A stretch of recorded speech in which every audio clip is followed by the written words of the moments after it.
Good morning, and thank you for being here on such a sad day in the city of Columbus. Any loss of life is tragic, but the loss of a young person is particularly difficult. As a mayor and a father, the loss of a 13-year-old in the city of Columbus is troubling. We will hear from the director and the police chief about all the details and instances involved. But if this isn't a call to action for our entire community, why is it that a 13-year-old would have nearly an exact replica of a police firearm on him in our neighborhoods? An 8th grader involved in very, very dangerous conduct in one of our neighborhoods. Our safety director and police chief have worked very hard on building relationships between the police and community. I call on each of us to redouble those efforts today. It is a dangerous time to be a police officer in this country. It is our job to support them, as well as the people they protect. It is critical that we remain calm and committed to the investigative process. We will investigate this thoroughly and turn over all information to the prosecutor's office. Anyone with information regarding the shooting should contact the police immediately. Investigations take time, and I ask for everyone's patience during this difficult time. And I ask and call upon faith leaders, community and neighborhood leaders, block watch captains to step up and make sure that we're sharing solid, good information with the community as it becomes available. We are here today to continue to reinforce the great work of our chief and our division of police in community outreach and helping to build trust with the neighborhoods that we protect and that we serve.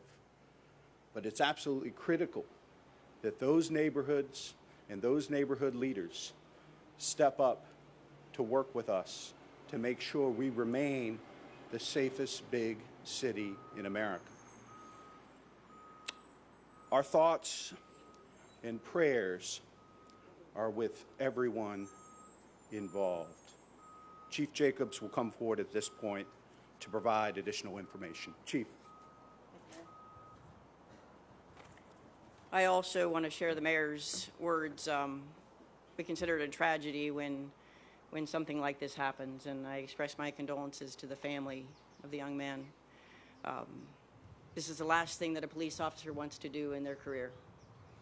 And unfortunately, because of the things that are happening out on the street, it becomes necessary at times to defend themselves. And as we investigate this, we'll find out a lot more about the circumstances of this particular case. I also urge calm. Many things take a while to discern all the evidence, and we don't have all the evidence at this point in time. So as we gather that, please be patient with us, and as information's available, we'll continue to share that. I've already discussed this with the county prosecutor because, as you know, whenever a fatality results as a result of an officer-involved shooting, there's a decision made to take that particular investigation to a grand jury for that type of civilian review and to determine whether or not there should be any criminal charges filed against our officers. He's aware that we are talking about this criminal investigation and knows that we are not going to be able to release a lot of information or evidence, but we understand the need to discuss this particular case because of the fact that we are talking about a 13-year-old that we believe was involved in an armed robbery. And we got a call on 911 saying that an armed robbery was being reported. Officers responded to the area, were dispatched, and once they arrived at that scene, they saw some people that they believed matched the description of the suspects and tried to track down those suspects. A confrontation happened, and there was a police-involved shooting. One of our officers fired, and as a result of that, the young man succumbed to his injuries. Our CERT team is conducting the investigation, still gathering information. There were witnesses, we believe, to the armed robbery, and there were people in the vicinity of the shooting, but we don't know what they were able to discern from that particular set of facts. We will all make that part of the investigation, and all of that information will then be shared with the county prosecutor, and then we will also anticipate that that will be shared with the grand jury down the road. We were dispatched right around 7:42 p.m. last night, as I said, on a 911 call.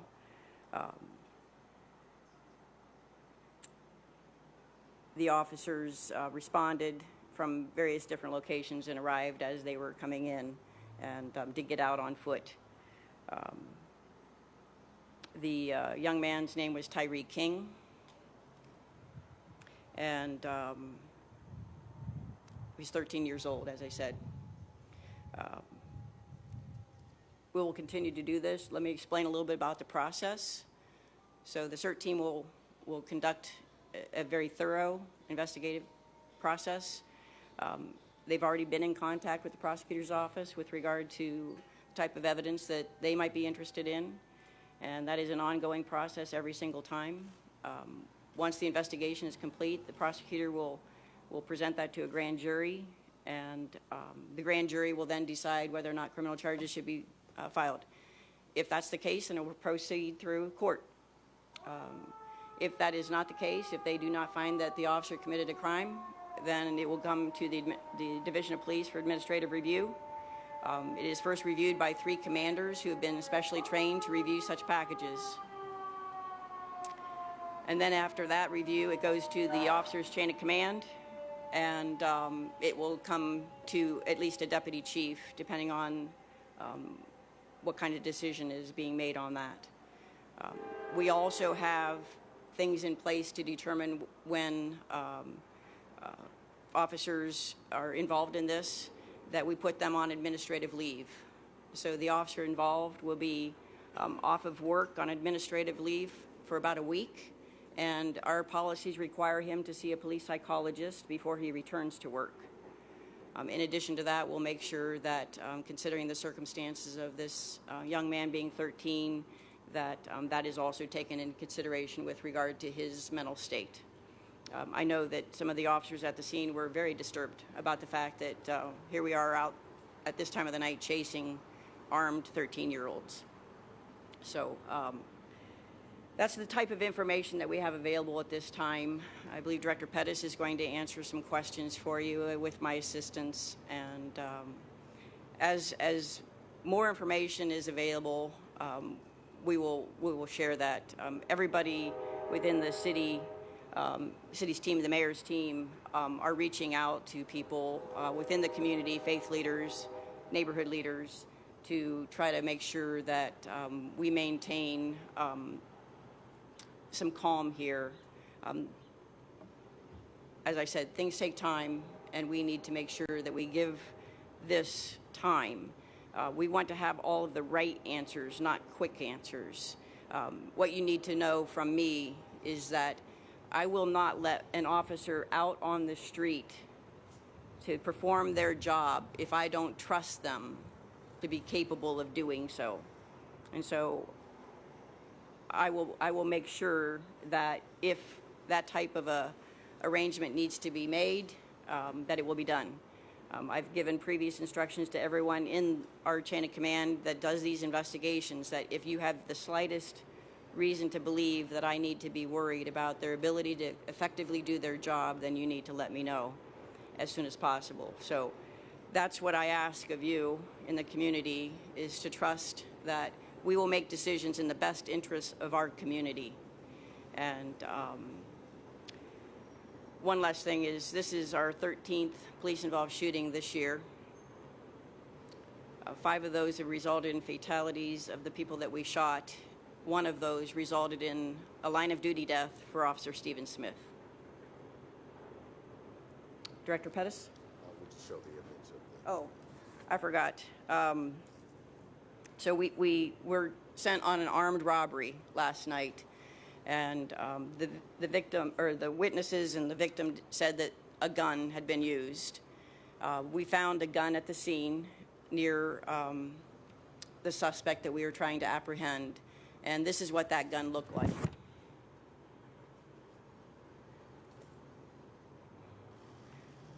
In addition to this appearance, it also had a laser light attached to it right underneath the barrel. Our officers carry a gun that looks practically identical to this weapon. Our officers carry a flashlight under the barrel on their weapons, not a laser light.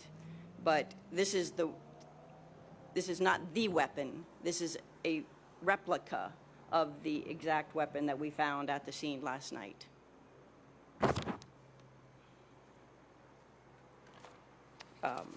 It turns out to not be a firearm in the sense that it fires real bullets, but as you can see, it looks like a firearm that could kill you. So, Director? Thank you, Chief. Let me just say before we take questions that our heartfelt thoughts and prayers are with all who are impacted by this tragic incident. We pray that these type incidents never ever occur. As the mayor has emphasized repeatedly, public safety is the city's highest priority. And we in public safety, no one ever wants this type of incident to happen. There are no easy answers. People call 911 for help when they have an emergency. First responders respond to try and help those in need, whether it's running into a burning building or facing a threat of being shot. Their lives are on the line in an effort to help. In the case of police officers, when they respond to help, they are also obligated to enforce the law. Our hope is that they will always be able to do so in a safe manner for all concerned. These are crushing circumstances for everyone. We will, as the Chief indicated, follow proper lawful procedures and keep officials and the public informed as appropriate. I'd be happy to take any questions, me and the Chief, if we can answer them at this time. Oh, I'm sorry, it's Councilmember Mitchell-Brown. Ladies and gentlemen, on behalf of City Council, this issue is obviously very, very serious. We want to make sure that everyone takes the time and expresses their prayers for the family of Mr. King. They are obviously going through a very, very difficult time at the circumstances. When a child is killed, everybody has concerns. However, I would say to all of you, let the process work. Allow the individuals who have the primary responsibility to investigate and determine whether or not the conduct that was conducted by the officer, as well as the circumstances involving Mr. King, are assessed appropriately. Thank you. We will answer questions. Any questions? Can you speak more to the confrontation? We've received information that not only Mr. King, but a second young man were asked to lie down, which had one young man complied. It's not clear at what point the officer saw the weapon in question. Can you elaborate a little bit more on your initial understanding of what happened? Chief. No, the officers' statements are still being gathered.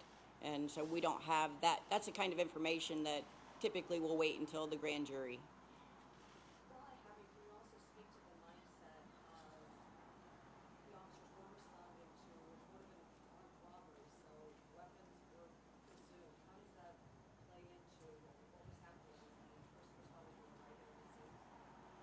they're ready to deal with an armed suspect in whatever way they feel is necessary.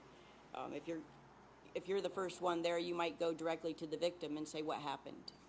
And so you might be just going there to talk to a victim, but other people might be arriving to go look for the suspects. And so, you know, the manner in which we approach that is a team effort, and we decide based on the information that continues to come in. It just rolls in what the officers individually need to do. Somebody might spot somebody or another person. They might have, you know, gone in two different directions looking for potential suspects. So everybody responds as they deem appropriate based on the circumstances in which they're involved. A question on the investigative process. We know it's very typical for victims to be shown photo IDs of suspects. Is there any effort made to see if the weapon that the officers say they saw is the same weapon that the victim of the armed robbery says that he saw? Is that something? Absolutely. I mean, that's just good police work. So that's the type of an investigation that is conducted, is to put every single piece together. And generally, everybody has a different view of any type of an incident. Where, you know, if the mayor was standing here, he might not be able to see what I have right here, but I could. You could, but the mayor couldn't. So everybody has a different perspective on every single thing that plays out. And so that's the professionalism that I expect from our detectives, is to be able to gather as much information and try to piece together the actual facts, because perception is one thing and facts are another. Sometimes we just have to build a case on perception and circumstantial evidence, and sometimes there's actual evidence that we can use. And so they make an effort to gather all of that, but it's way too early to know how all of that gels into the particular moment at the time. And each officer's got a different responsibility going on, and different view of what's happening as well. Chief, we're already hearing people say this is just Tamir Rice all over again. How can you respond to that? I don't know how they would know that. We don't have enough facts to know anything about how this relates to any other shooting, including Tamir Rice's. That's why we do an investigation. We will find out. Tamir Rice's investigation had video to use to help them investigate that. At this point in time, we're going to determine if there is any video. I'm sure that we've already scoured the area to find out, but that was one difference already. So the fact is that a young man in Cleveland and a young man in Columbus were both involved in police-involved shootings, unfortunately, and succumbed to their injuries, and that's something that is very troubling. Back, Rick. 9-year veteran. His name's Brian Mason. Just recently transferred to that particular area of town. Do we know the ethnicity of Tamir King? I believe he's African American. Can the community expect, I heard some of the people in the safety director's office say that this, you guys will continue to inform the community. How will that take place? And can we expect this to be expedited in a way? We're still waiting to hear what happens to Henry Green and get clear details being informed to the community. So what can we expect, and how will that communication take place? We want as quick an investigation as possible if it's thorough. So our officers need to know, I need to know, the community needs to know what the results of investigations are, but we don't control the entire process. Because of the fact that it was a fatal incident, it's going to go to a grand jury, and we don't control that. So we will get the information to the county prosecutor as diligently as we can, and then it will be up to the county prosecutor to decide how fast that criminal investigation should be concluded. Correct. Part of the reason we called folks together today was to make sure we were sharing as much information as possible that we have at this point that is accurate. We want to be open and transparent with the public and the community, but we must make sure that we have good information that can be documented and substantiated. It is absolutely critical that we get this right. And I know that under the chief's leadership and Director Pettis and the work of Chairman Brown, we will get it right. Yes? You're asking for the clergy help in the community. What exactly do you want them to do to have this calm in the community? Have you met with them? Are you going to meet with them? What's the next step? Director Pettis, Chairman Brown, the chief, and I have all been in touch and in contact with faith leaders. Other members of the cabinet had as well. There was a meeting actually just this morning that our Community Relations Commission shared some of this information with faith leaders. We are going to organize another group meeting with a larger group of faith leaders to share as much information so that our hope is that the leaders of these congregations are sharing information with their parishioners and that we continue to share this information with neighborhood community leaders to make sure that we're being as open and as transparent as possible. It is very important to be responsive and accessible. And it reinforces all the great work that the chief and the director have already been doing with all of the community meetings and the outreach and the work of our great student resource officers, our community liaison officers, our diversity and inclusion officers. That is important work that we're going to continue to do as we deal with this very difficult situation and investigation. Chief Jacobs, what kind of de-escalation training do the officers currently undergo? That type. I mean, we talk all the time about how we can control situations. Every officer has that type of training from the academy on. And we always talk about what type of tactics we can use to try to save lives. And you mentioned that details come out through the grand jury process. Can you speak a little bit to that? After the grand jury process, there might be details that would come out. The grand jury itself is not something that is public. I understand that. Can you just speak to how that process works? At the conclusion of our investigation, administrative investigation, at some point in time, this entire investigation will become a public record. And so everybody in the state of Ohio, anybody that walks into our public records office could get a copy of the entire investigation. We live in a state where these records are available to you once the criminal investigation is concluded. Chief, have you met with the boys' family yet? No, I have not. Has anyone? Yeah. I believe that some of our faith leaders have. Neighbors had mentioned something about fences being torn down before this. Is that involved in the robbery? Were police involved in that? They're just asking concerned what happened to their fences. I don't know what you're talking about. Chief, what was the race of the officer, please? He was a male white. In regard to the suspects who you're still looking for, he's out there. We understand somebody was brought in for custody. Correct. Can you update us on the search for these guys who are involved? Well, that's part of the investigation of the robbery. And so the detectives that are investigating the armed robbery will try to ascertain who all was involved in that, talk to the witnesses, talk to the victim. The person that was questioned and released is not necessarily clear. We just don't know whether or not we have enough evidence to charge him with a crime. And were any officers wearing any of those experimental police cameras? Are you still doing that? Did any of them have on? That trial is over. I think it raises an important point and why body-worn cameras are such a high priority for the city, for the Division of Police, for the Department of Public Safety, and the City Council. What body-worn camera evidence could have provided in this instance and why they're so important to helping to protect the lives of officers and the people they're sworn to protect. It is a technology that we believe can really help continue to improve and increase safety here in Columbus, and that's why it's such a high priority for us. And our goal and expectation is for those to start to be deployed by the beginning of next year. Chief Jacobs mentioned that only faith leaders have met with the family so far. Can you speak to your process for keeping the family informed? I don't know that that's an only. I don't know that I said that. I believe that a faith leader has met with the family. I would assume also that our detectives have had an opportunity to talk to the family as well.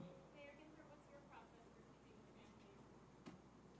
Well, obviously, as a father, they are in my thoughts and prayers, and I'm going to reach out to them directly at the appropriate time to make sure that, we ought to be shocked and angry as a community. In the safest big city in America, we have a 13-year-old dead in our city. That's unacceptable. And we as a community need to come to grips with the fact, with such easy access to guns, whether they're firearms or replicas, there is something wrong in this country, and it is bringing its epidemic to our city streets. And a 13-year-old is dead in the city of Columbus because of our obsession with guns and violence. That is not the chief of police responsibility. That is not the director's responsibility. That's not the chairman's responsibility. And it's not exclusively my responsibility. It is our responsibility. And it is time for this city and this community to step up to make sure that our children and our neighborhoods are safe. Is there a possibility that there were surveillance cameras possibly on businesses in that area that possibly police would be able to use that video from?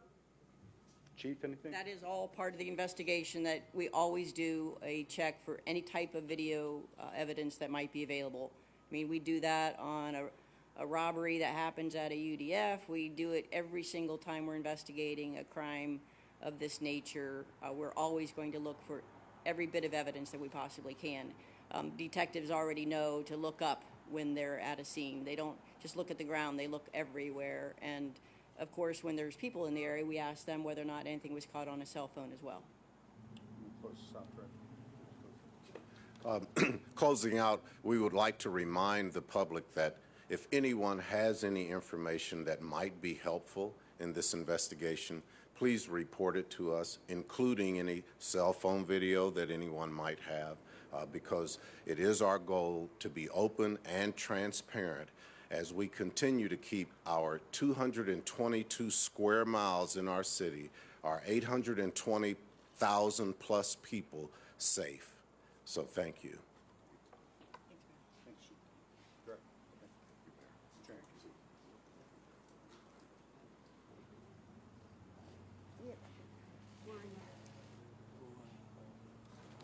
Deal with the community is going to be special. Yeah. So I'll get that.